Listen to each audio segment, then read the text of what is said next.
I'm AJ. This time, I'm making Soren from Fire Emblem Path of Radiance and Radiant Dawn.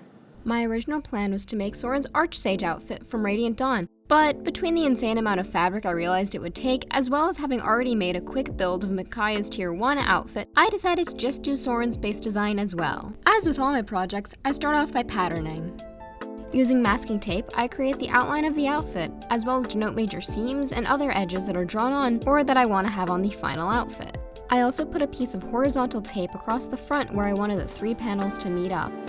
I also let the tape extend past the dress form to mark how low I wanted the tunic to hang. With my tape outlines made, it's time to transfer everything to paper. I like to use medical exam paper because it's thin, cheap, and easy to get in bulk. With the tape lines from the dress form transferred to paper, I can easily use a ruler to just straighten everything out. After a few rounds of evening things out and adding seam allowance, I trace the pattern over to muslin to do a test fitting.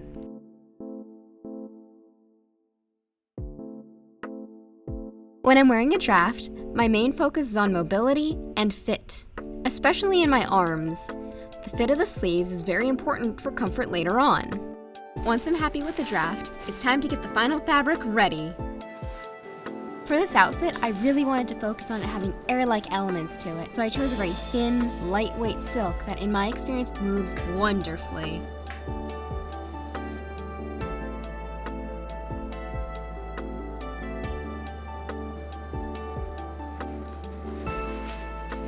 I like to use some hacky sacks to weigh down my pattern pieces and keep them from moving while I trace, but any heavy object works. One of the distinctive elements of Soren's outfit are the quarter circle emblems that are throughout the tunic, adding a nice pop of color. To keep everything a consistent size, I drafted out a design on some drawing paper that I could easily trace onto the silk. Put the emblems on Soren's outfit. I thought it'd be fun to dye resist and then silk paint them. So, in order to do that, I needed to make a frame to suspend the silk from. I decided the easiest and cheapest way to do that would be with some PVC pipes. I got 4 long PVC pipes and cut them to be slightly longer than the fabric. As well, I used some corner pieces just to connect everything together. As an added bonus, this frame is pretty easy to take apart and store. Off camera, I tried a bunch of different goudas, otherwise known as dye resists. But for the majority of the details, I settled on a liquid latex-based dye resist. I carefully pour it into a squeeze bottle with a very fine tip.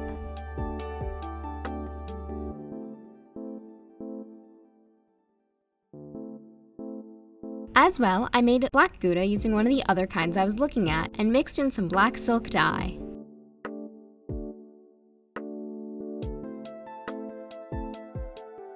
The process of putting dye resist on is fairly straightforward, but it needs a day or 2 to dry before it's ready for any kind of color or any other kind of work for that matter.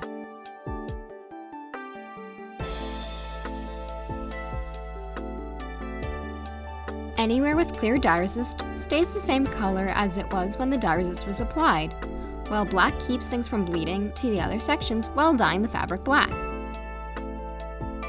The dye process is also straightforward since I can use the same silk dye I usually use, just paint it on instead. Since the gouda keeps the dye from bleeding, I can simply paint the dye on with a paintbrush.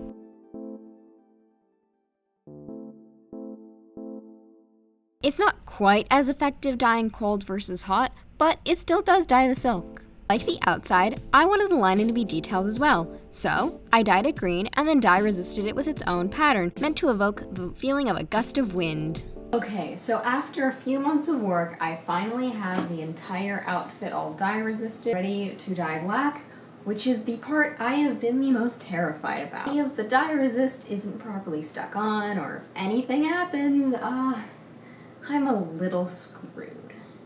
Since the entire outfit is black, and I wanted it to be a consistent shade, I decided it would be best to bucket dye everything. Stick. I put dye resist over the entirety of the emblems to keep them green, and then got to work.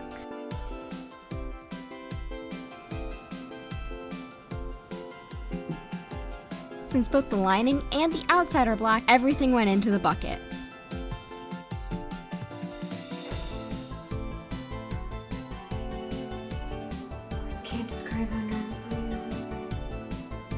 Ultimately, the emblems didn't turn out nearly as bright as I wanted them to. I think I simply put them in while the water was still too hot.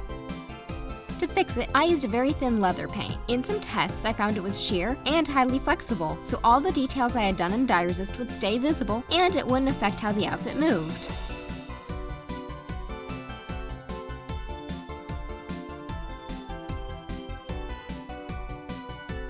With the outfit dyed, it's time to put everything together. I like to put 1/2 inch seam allowance on all my outfits, which I trace on with some tailor's chalk. I find drawing on the seam allowance makes it a lot easier to see when things don't line up or get shifted.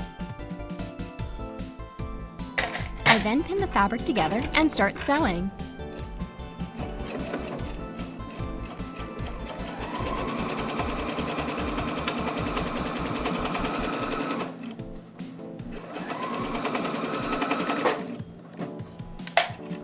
After I sew a section, I usually like to iron it. With the dye resist, the iron kept snagging, so I hovered above where I wanted to press and used some steam.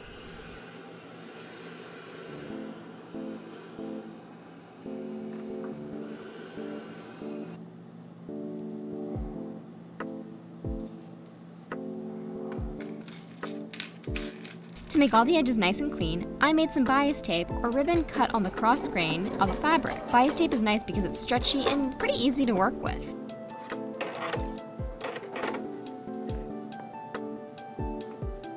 With the tunic made, it's on to the pieces that will add the personality to the outfit. For starters, I wanted to make the 2 sashes he wears on his waist. To make them, I measured out an even lighter silk, and instead of cutting them since they're rectangular, I decided to rip them out.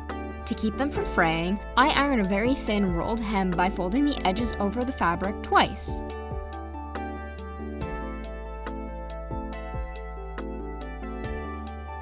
And just like with the tunic, I dye resist them as well. While I only recorded the process for making one of them, I did make each one unique and fully sketched them out digitally before I started. For the white sash, I wanted it to be about Soren's backstory, revealed at the end of the New Game Plus ending of Radiant Dawn. For the blue, I wanted it to be about how Ike and Soren met. With the sashes made, it's on to the belts.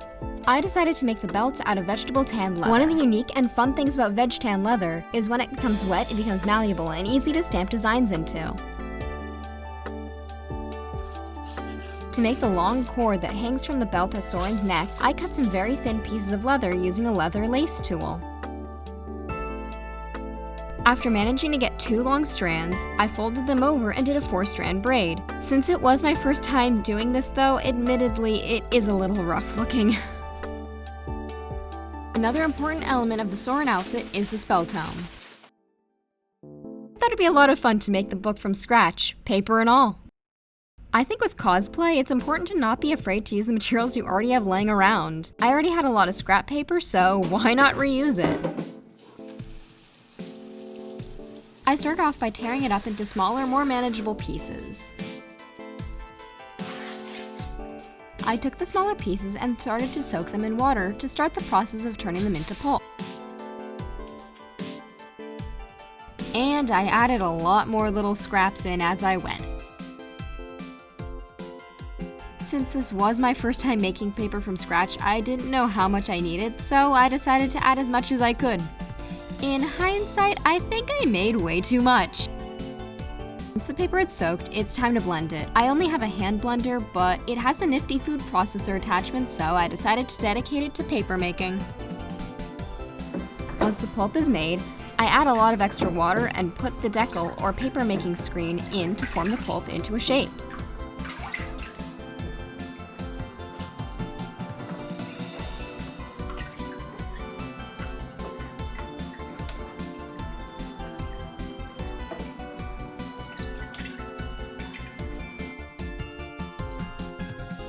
With the pulp in the frame, I squeegee and wring out as much water as I physically can.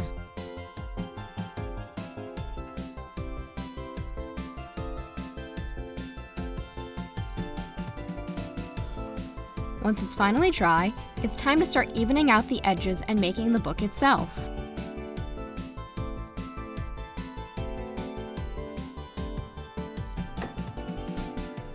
Using an owl, I prick holes through several pages at a time to make each section of the book easier to sew together.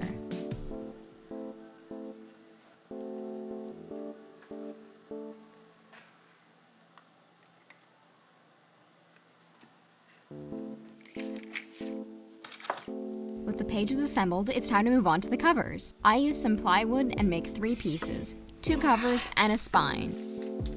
I also wanted the end pages to be fun and decorative. Using some sodium alginate mixed with water, I created some water marbling medium.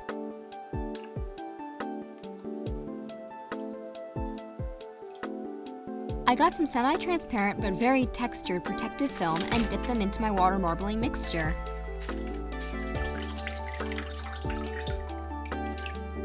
With everything for the book made, I used some PVA glue to assemble it and brush the cover and first page before putting down my decorative pages.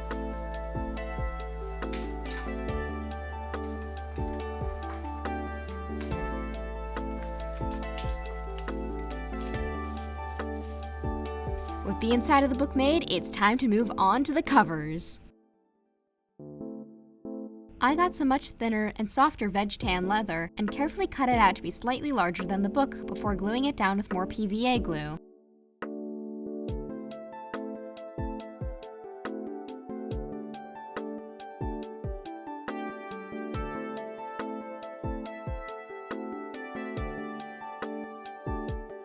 To get the leather to be green, I used some leather paint and brushed it on.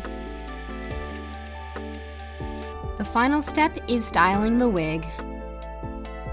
Since Soren's hairline is visible, I decided to get a lace front wig. While I do know how to ventilate and glue hairlines to a wig, I really didn't want to do it. I start off by sectioning Soren's hair, taking only the frontmost sections to make the bangs. I also go through and make sure the hair is fully detangled before I start crimping the wig. Crimping both adds volume as well as making the wig more stylable and less prone to tangling down the line. After I go through and crimp a section, I thoroughly brush it out to make sure the crimp marks aren't visible. I also go through and cut sections shorter so they're closer to the final length, which makes it a lot easier to style.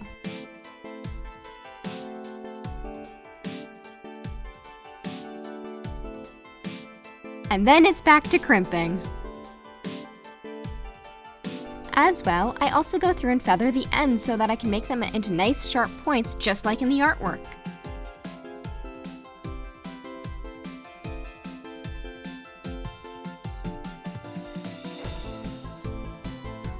Once I finally have the bangs styled, it's time to handle the bubble braids in back. Bubble braids are a fairly easy style, mostly consisting of the hair being tied and then pulled up in one section. Tied, I go through and adjust everything to lay exactly how I want it.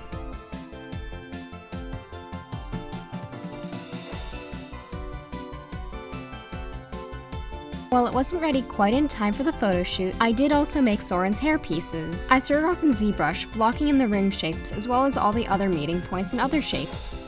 Coming as a surprise to no one, I'm a big enjoyer of detail. I model in a relief of dragons to go along with the rest of the dragon theming I hid throughout the outfit. With the models made, it's time to print. I've gotten comments that I should try printing more parts of my cosplays, and I sometimes do. I have 2 filament printers as well as this resin printer. I typically tend not to use them because I prefer using other methods to create my cosplays. With the hair pieces made, it's as easy as just putting them on the wig and pinning them in place.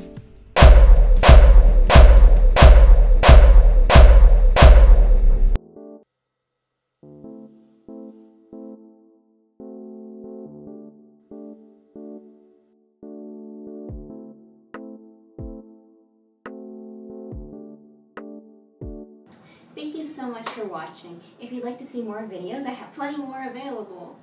I think it's over. And I'll see ya next time.